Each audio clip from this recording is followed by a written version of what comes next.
Greetings and salutations, this is Brian from Mechbladestudios. Recently, the fourth installment of Warner's MonsterVerse, Godzilla vs. Kong, debuted both in theaters and HBO Max. Some quick thoughts before I cover it properly in the future. I thought it was pretty good. The monster fights are amazing, and like Kodum 2019, you can tell that they did their homework. The presence of a certain spoiler makes me tilt my head a bit, but once I accepted that it was there, I thoroughly enjoyed it. Until I can assign a proper score to it, I can at least recommend checking it out. Now that got me thinking about just how far the US has come in adapting Godzilla, which, of course, means today we're talking about TriStar's 1998 remake of Godzilla. No, I'm not doing the Koku Kyoku bit, it doesn't deserve it. In 1998, Sony's TriStar released their attempt at making a Godzilla movie simply entitled Godzilla. They marketed the living crap out of it, but conspicuously hid the design of the monster himself, though the trailers and other assorted marketing materials already gave red flags about the liberties taken with him. Now, as a kid, I never saw the movie myself. I don't remember why either, but I did have two pieces of memorabilia from the film. I had a figure of the monster that may or may not have been the one Toho used for its appearance in Godzilla Final Wars, and a big inflatable Godzilla that, in hindsight, was a hell of a lot more faithful to the original design than the one in the movie, if not only for the fact that it stands properly. But years and years later, after hearing myriads of reviews for it, I finally decided to check out the movie myself. To say I was unimpressed about sums it up, and not necessarily in the obvious ways. Let's get the big stuff out of the way first. As a Godzilla film, this movie fails, categorically. The common moniker Godzilla in name only is the most appropriate because of how far from the source material it strays. He's basically just a T-Rex with spines on his back, drawn by someone who only vaguely remembers what a Godzilla spine looks like. I admit to thinking it's an alright design for some sort of kaiju, just not Godzilla. He doesn't have his atomic breath, in the traditional sense at least, or his trademark near invincibility. He instead just runs around getting chased by helicopters or chasing a single taxi. To say he's even a he is even brought into question because of the reason why he's attacking New York. He's trying to lay eggs. Asexually. I've heard the criticism about him being small compared to most Godzillas, and I only half agree with that. He's about the size of all Showa-era Godzillas, and even the one that appeared in GMK. I agree that he probably should have been closer to Heisei sized, but maybe they decided that he probably couldn't run anywhere if he was too big, but then I have to wonder why they made speed and agility his main gimmick. What's weirder is that Toho okayed this design. The designers brought in a maquette of this radical departure, and Toho executives, despite acknowledging that it was so different that they had trouble coming up with pointers for how he could be adjusted, just said, sure. Blame the designers all you want, but remember, the original creators of Godzilla had the chance to fix him, but they didn't bother. Not helping matters is the CGI used to portray the creature. It looks worse than movies that were made years before this one. Any shots of the feet look the worst as it highlights the frame inconsistencies as well as the slapdash nature of how he's integrated into the frame. This is why there appears to be a multi-week monsoon happening throughout the movie, so the unnaturally shiny Godzilla can be explained away as just being wet. There are a handful of shots where the CG looks fine, but there are also a select few shots that use a massive animatronic that look miles better. If they could do that, what stopped them from making animatronic legs? The baby Godzillas, as odd yet derivative a concept as they are, look alright. Same design problems, but they at least sometimes get portrayed by suits. They could have used those suits more because their CG can get egregiously bad at times. Could they not have done just a bit more work on the shadows? As for the rest of the film, it really only feels like a Godzilla film for precisely two moments. The first 10 minutes and the revelation of why there's French secret agents keeping an eye on things. The first 10 minutes more or less reinterpret some scenes from the original 1954 film, well, at least after the opening titles, which also show the monster's origins to be rewritten to being a mutated iguana rather than a dinosaur or ancient marine reptile. The countdown in the background would then foreshadow how the nuke that created the monster was a result of nuclear testing in French Polynesia, an actual series of events that came to light in the mid-90s. France's Lucky Dragon 5, if you will. Yes, you heard me right.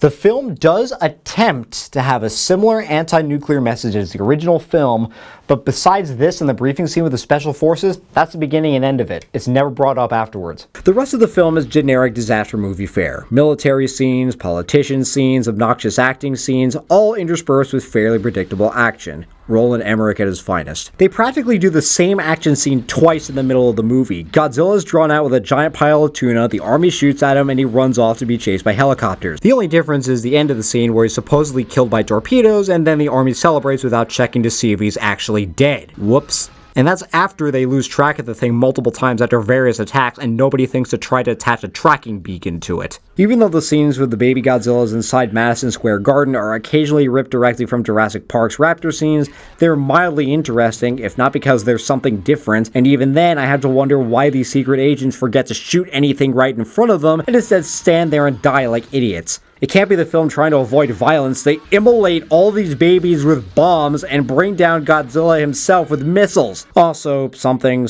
Carnage in New York not aging well. Moving on before we start getting into trouble. The human drama focuses primarily on figuring out how to get rid of Godzilla. Nico Tatopoulos, a researcher on the effects of radiation on worms, is reassigned by the US government to investigate a giant footprint found at an island where a fishing boat was trashed. This ignores the fact that this island is in French Polynesia, so there's no reason for the US to be here at all. Alongside this, the French government has sent out secret agents to monitor events. Alongside this, there's this subplot of Tatopoulos' ex named Audrey trying to further her journalism career, something that led her to dump him in the past. Her annoying friends tell her to get more cutthroat with her reporting, and thus the only reason the name Godzilla is ever uttered in this film is because she stole Tatopoulos' classified tape with all the investigation material and submitted it as a report, only for her shady boss to steal the story for herself, which leads to Tatopoulos getting kicked off the team. Yeah, why did he take her back at the end again? He should have gone for that paleontologist that had the hots for him. Audrey is also the worst actor in the film by a long shot. And it's Gojira, you moron! Wow, you must have quite some harem. Yes, that is a line we totally needed to hear in a Godzilla film. Matthew Broderick isn't much better, but I think while his portrayal was decent enough, he was directed to over-exaggerate a few times. I don't understand. How could something so big just disappear? Oh my god. Oh my god, she took it. The best actor and character is probably Roach, the leader of the French secret agents, but even he's not immune to confusing hijinks. Other characters include Mayor Ebert and his assistant Gene, parodies of movie critics Siskel and Ebert. Director Roland Emmerich put them into the movie because they didn't think too highly of his film Stargate. As a part of Emmerich's revenge, Ebert just sorta eats candy and whines a bit, and I mean a bit.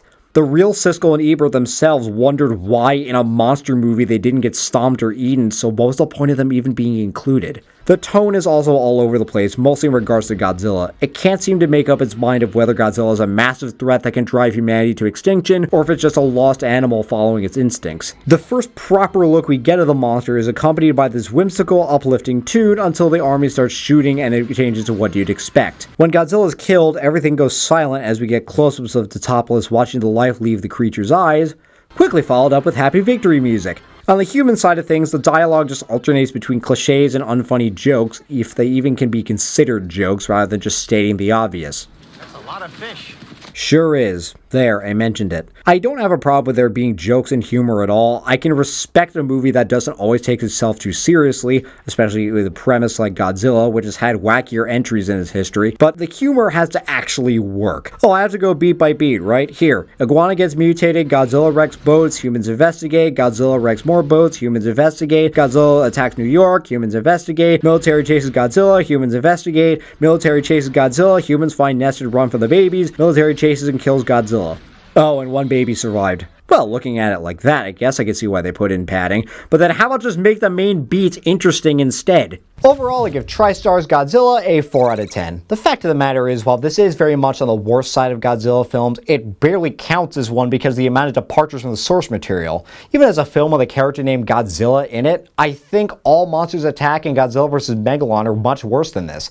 This is just a competently produced popcorn film that's meh at best and lame at worst. I'm honestly more disappointed that it wasn't worse. I can't muster up any legitimate rage on it for how utterly bland it is. Hell, I can't even rage at the filmmakers because they've all expressed some form of regret or apology on the finished product. The effects and lack of true Godzilla-ness do it no favors, but the biggest failures are just how average and cliche the film is, which are the worst qualities a film can have. This isn't a film one gets mad at, it's one you just watch for completion's sake and forget about an hour after it's over. Really, it's the aftermath of the film's release that's more interesting. The movie being a bastardization of the franchise apparently pissed Toho off enough, again after greenlighting the bastardizing elements, to resurrect Godzilla in a new anthology of films beginning with Godzilla 2000 Millennium. On our side of the Pacific, an animated series following the final baby Godzilla from the ending scene was made, and it was far superior to the movie, and yes, I will get to it someday. You may have noticed I often strayed away from calling the monster in the film Godzilla. On a purely technical sense, the film, the series, and the monsters in them are and have always been called Godzilla. The name you're probably waiting for me to say, Zilla, only refers to the appearance of this monster in media after the fact or after TriStar lost the rights to the character. As I mentioned earlier, Zilla would go on to get wrecked by the real Godzilla in Final Wars. The designer of this kaiju was actually honored to have his creature appear in a Japanese installment at all. Probably the most interesting Zilla appearance I've seen was in the prequel novel to the anime trilogy, where the adult and baby system was taken to its logical extreme, invading cities and becoming among the most difficult kaiju to deal with. But I digress. Even though Godzilla in 1998 damaged perception of the King of the Monsters for a while, it's ultimately harmless if not forgettable. If you like it, that's fine. I don't despise the film, but outside a few objective points of praise I could give it, I can't think of anything I personally like about it either. So that's it for me for now. What do you guys think? Have you seen the TriStar Godzilla? I probably know the answer to this, but what did you think of it? Let me know in the comments. If you enjoyed this review, leave a like and subscribe for more reviews of anime, video games, movies, and tokusatsu. Also hit that bell icon so you know exactly when a new video goes up, and share this video with someone who might find it helpful. Thanks for watching. This is Brian from Mechbladestudios, signing off.